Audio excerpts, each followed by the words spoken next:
Welcome to the entry level trading course by Valetax. My name is Ryan Ferry, and I'm your educator for this course. This is episode 11, and in this episode, we're going to be discussing how to create a simple trading plan as a beginner trader. So stay tuned and watch. This should be very easy for you to learn and makes it very easy for you to have a trading plan to follow until you get to the intermediate course. Why you need a trading plan is quite simple and easy to understand. A trading plan removes randomness. It defines what you trade, when you trade, and why you trade. Without a plan, every trade feels different and just feels very random. Here you have no plan and you have no structure. So when you have no plan and you have no structure, it leads to just emotional decisions. You're trading based off what you feel and what you see. And that is exactly about it. Nothing more, nothing less. But a plan removes guesswork and it keeps you consistent on bad days. So what really is a plan? Now, when we talk about what to trade, it means that your plan should have which pairs you want to trade, what time frame you're going to be trading on, what confirms your entry, what are your confluences, what is your trading strategy, what risks percentage are you going to be risking on that particular trade that you've analyzed, and when you stop trading for the day. So basically, clarity just removes emotional decisions from a trade. So you need to choose limited pairs. You need to focus, okay? We're not saying don't have a variety of pairs that you look at, but try to streamline it in a way where it's not overwhelming for you because you can't put your emotions or your vision in everywhere at the same time. And that is why even the brain doesn't make a whole lot of decisions in a day. Random thoughts for few decisions. So you need to streamline your variety.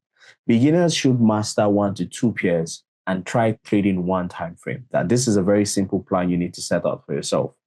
If you're going to be a beginner and you want to understand market structure, support resistance, pick a time frame. You could leave it on the 1 hour chart. On that 1 hour chart, you want to focus on understanding a few things there. Pick 1 or 2 pairs, probably GBP USD and Euro USD. These are very good liquid and available pairs to trade for beginners.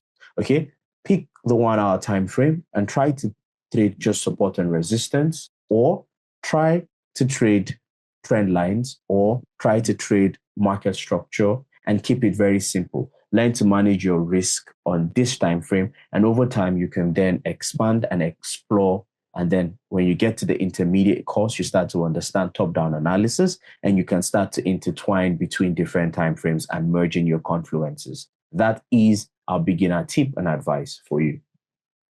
When to trade also becomes very important. You need to know what sessions are the best sessions for you to trade so you can avoid random trading types.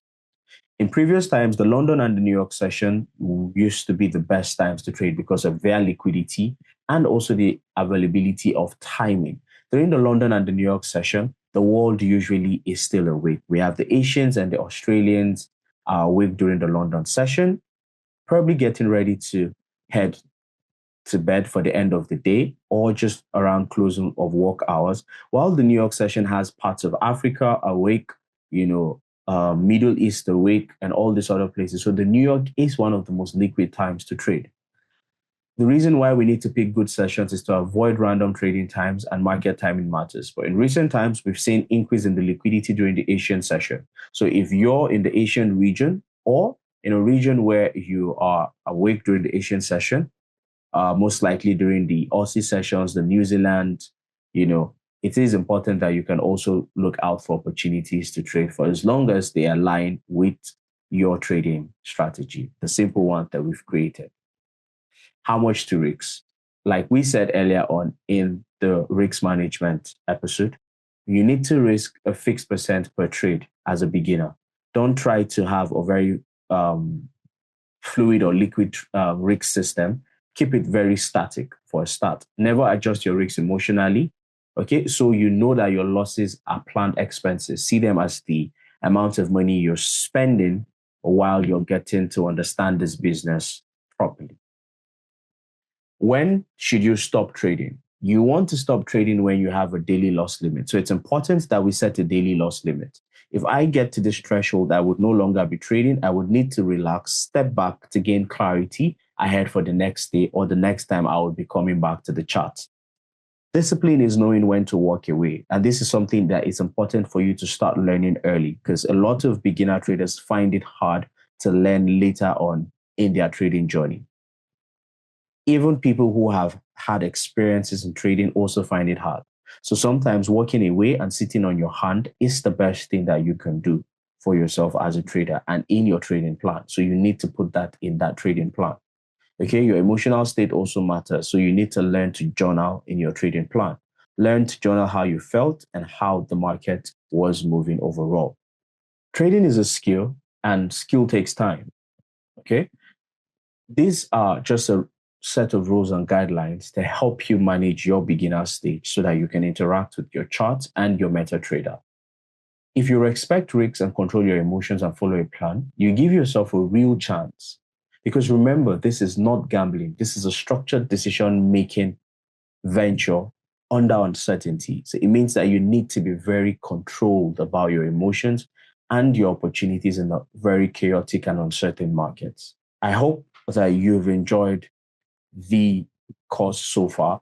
And don't forget to always make references to previous episodes for things that you do not understand.